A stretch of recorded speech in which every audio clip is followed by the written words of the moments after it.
Good evening, and welcome to What's Your Story? I'm your host, James Ransom Reed Jr.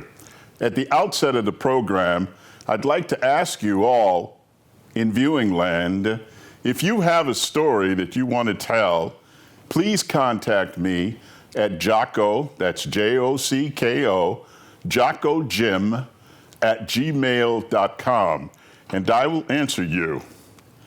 My story tonight is a personal one. Perhaps many of you can identify with what I'm about to say and the events that led me to this stage of my life. I like to think of it as my journey from bigotry to brotherhood. It hasn't been an easy journey. You see, when I was born, my birthday present was segregation.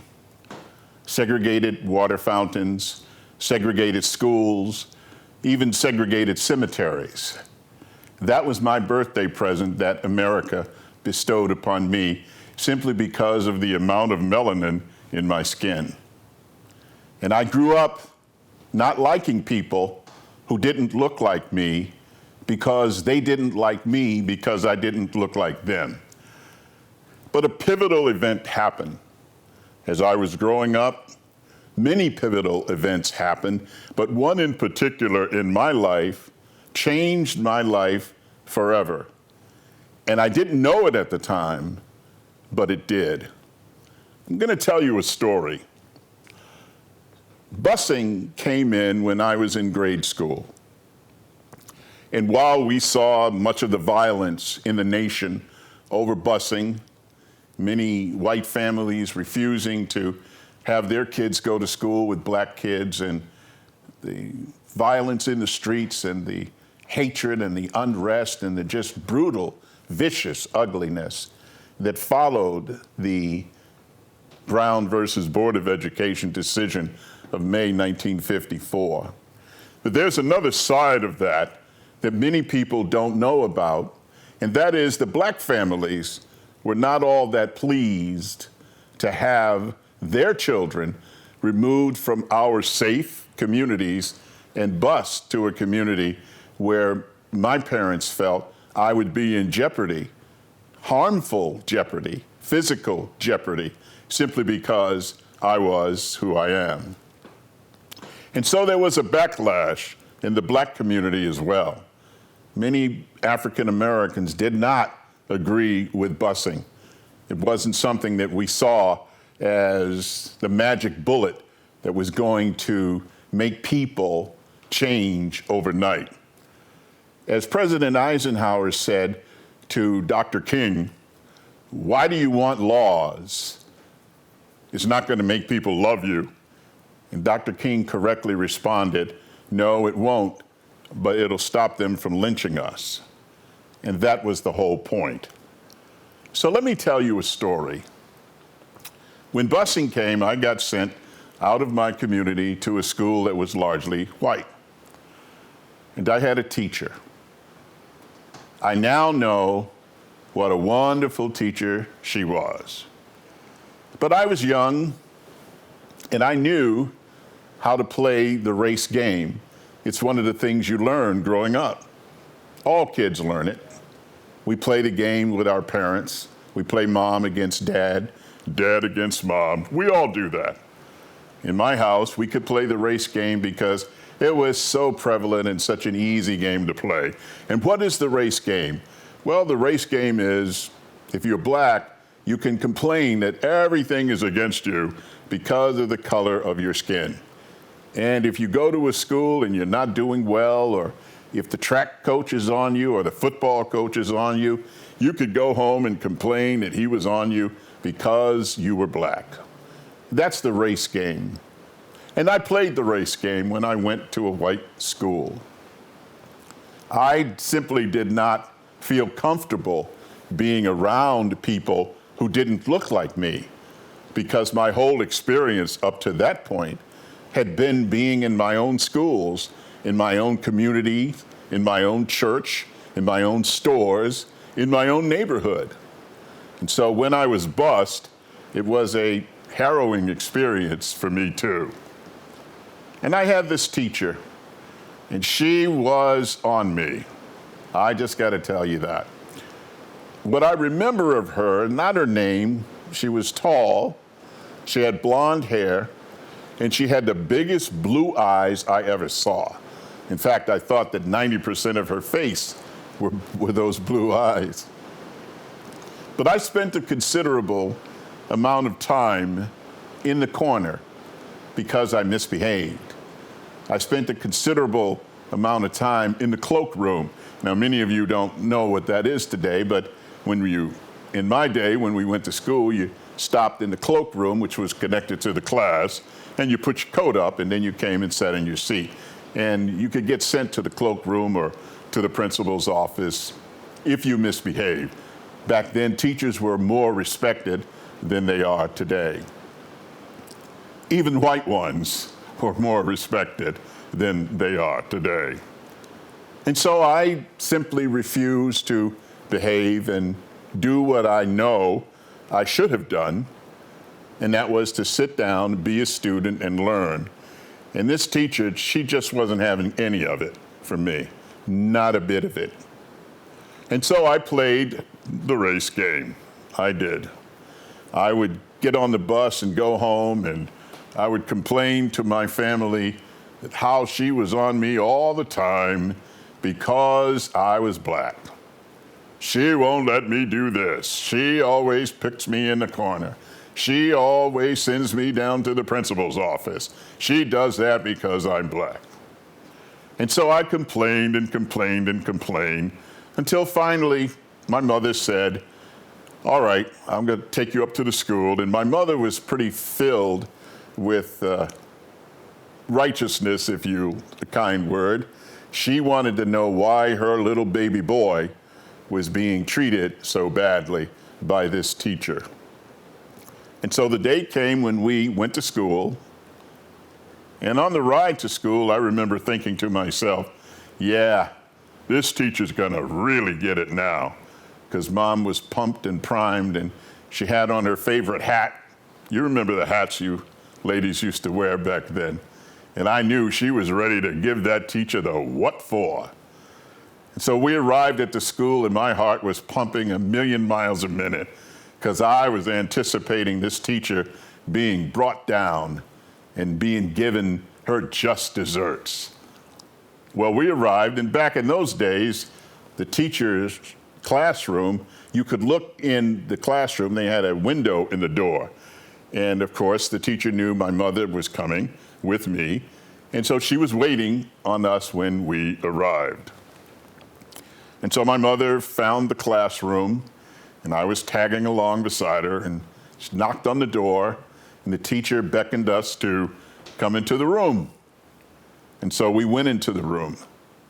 And she had 2 chairs in front of her desk, and she introduced herself very politely and asked my mother, what could she do to help my mother?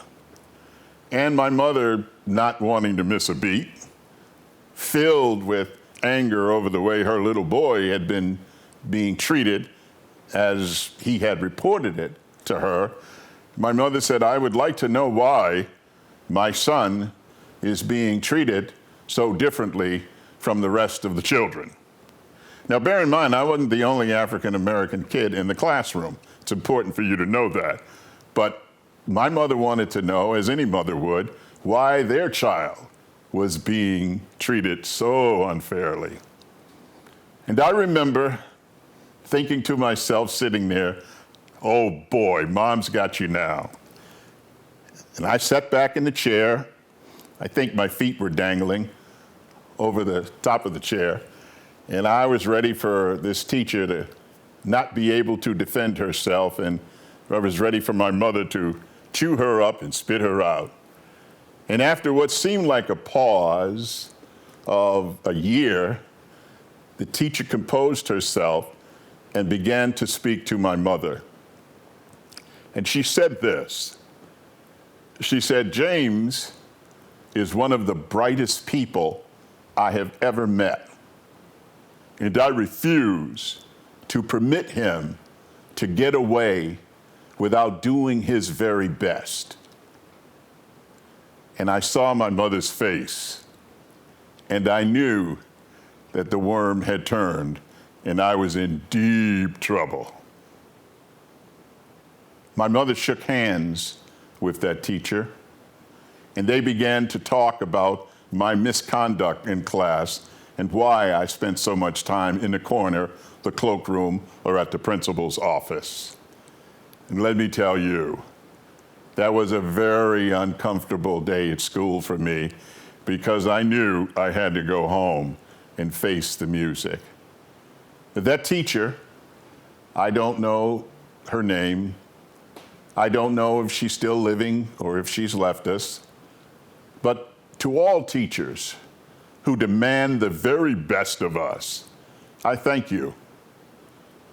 I read somewhere that a teacher affects eternity because he or she can never tell how far his or her influence will go. I wish I could meet that teacher today and I could tell her how far her influence has gone in helping to make me the man that I am. You see, it took years after that, but I slowly began to understand that we really are brothers and sisters.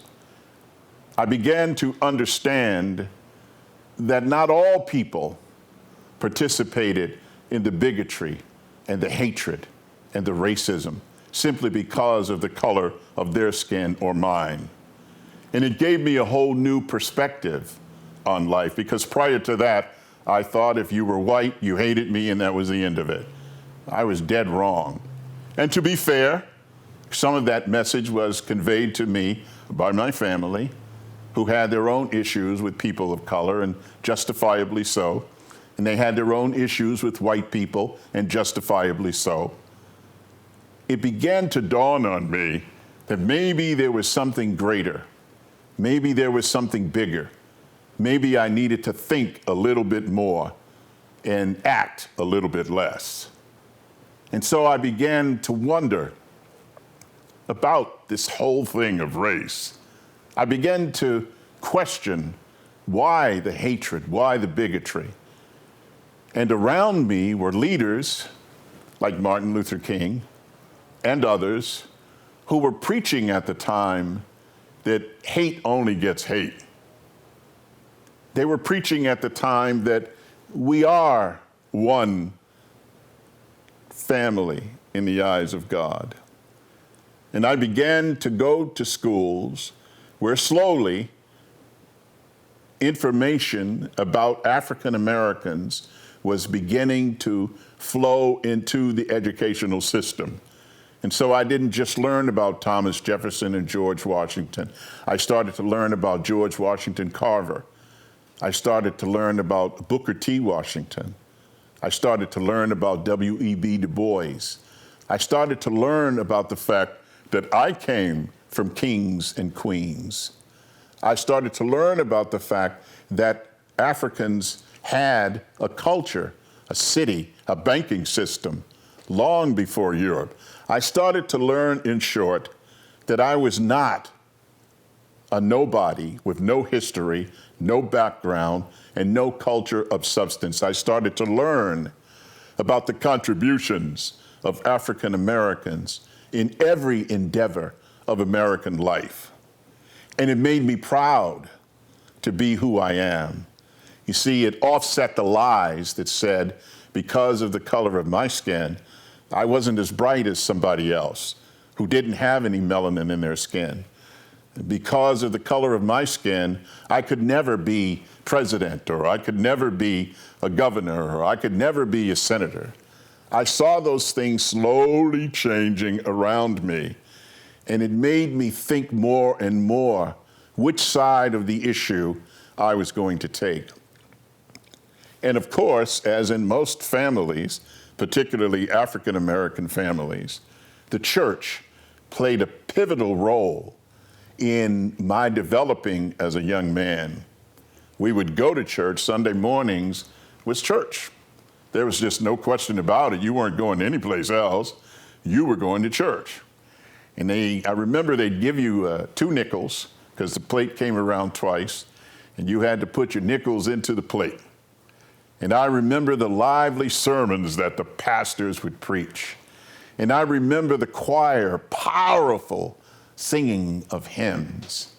And I remember the camaraderie in the church. And I remember seeing the Holy Spirit move in the church. And then I began to become acquainted with a fellow named Jesus and what he was all about. And I read more about him, studied more about him, learned more about him. And I grew to understand that he loves us all, that he doesn't love me any more or less than he loves anybody else, and that his greatest wish for us is that we love one another as he loved us. That began to change me as a man. And when it became time for me to serve the nation, many African Americans told me I was crazy. Why are you joining the military where you can get killed in this racist country? Do you know what happened when black soldiers came back from World War II? Some of them were lynched in uniform, and you want to go serve this racist nation and put your life on the line? You've got to be insane.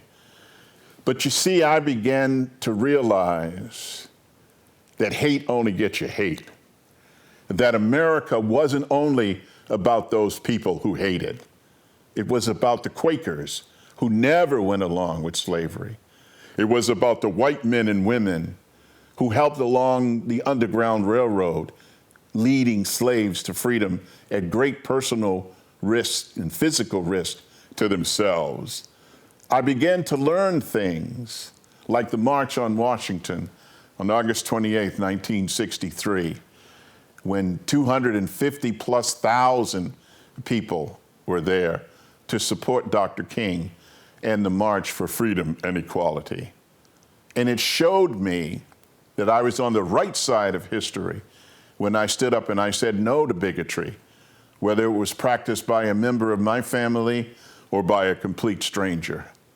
It began to teach me what it was like to be a man, to be a human being, to be a Christian, to serve God, and to serve my fellow man.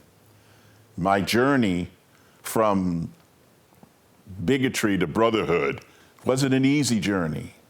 And I don't want anybody for a moment to think that it was, because it was not. There were ups and downs. I still suffered the indignities of going in the store and having people follow me simply because of the color of my skin. I still suffered the indignities of having police officers pull me over for no good reason other than I was in an area where they thought I shouldn't be, profiling. I still face every day the bigotry and hatred that my sick brothers and sisters perpetrate on me simply because of the color of my skin. But I refuse to permit that to define me. I refuse to permit bigotry to govern my life. And I've learned a very important lesson. There's no room for Jesus in a heart that's filled with hatred and filled with bigotry. And I would like Jesus to live as freely in my heart as he lives in my soul and mind. I want to make space for him. And so my journey has been a difficult one. It's not over yet. There's still many mountains to climb. There's still many challenges to face. But I do so in a spirit of hope. I do so in a spirit of love. I do so in a spirit of faith. I'm very happy to report to you tonight that my life has been dedicated to serving humanity, to bringing the best that is within me to all of my brothers and sisters. Let's build bridges everywhere and maybe just a spiral stair, so I can know when your heart is aching, and you will know when mine is breaking. The world is a different place today than it was on the day of my birth. And it is because people filled with compassion and love, changed the world. Those people were white people. They were black people. They were brown people. They were yellow people. They were multicolored people.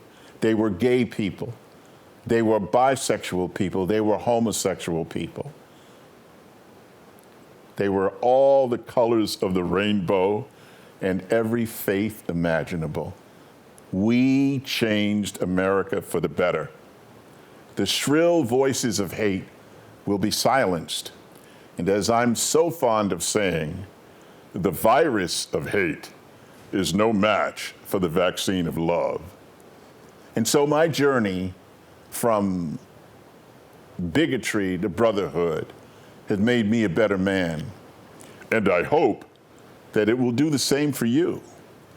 I hope that you will listen to this program tonight and find in your heart the space for Jesus and the will to accept your fellow man for whomever he or she is.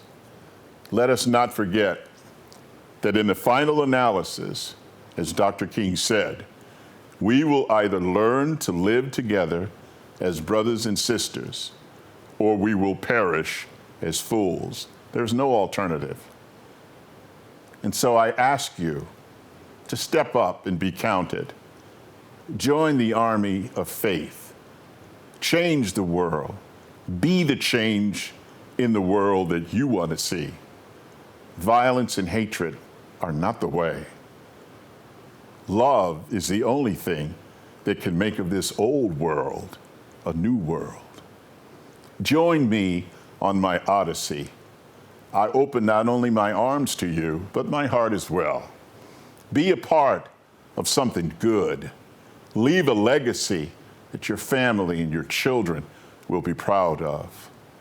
Do something to make this world just a little bit better than it was when you found it. I can trace that all back to the teacher that said to my mother, James is the brightest person I've ever met, and I refuse to permit him to get away without doing his best. I want to thank that teacher and all of the teachers, the pastors, the preachers, the college professors, all of them who taught me to read and to write and to learn who I was and from whence I come. When I did that, I knew that I was on the right side of history. That concludes this program tonight. Everybody has a story. What's yours? Until next time, I'm James Ransom Reed, Jr. Good night.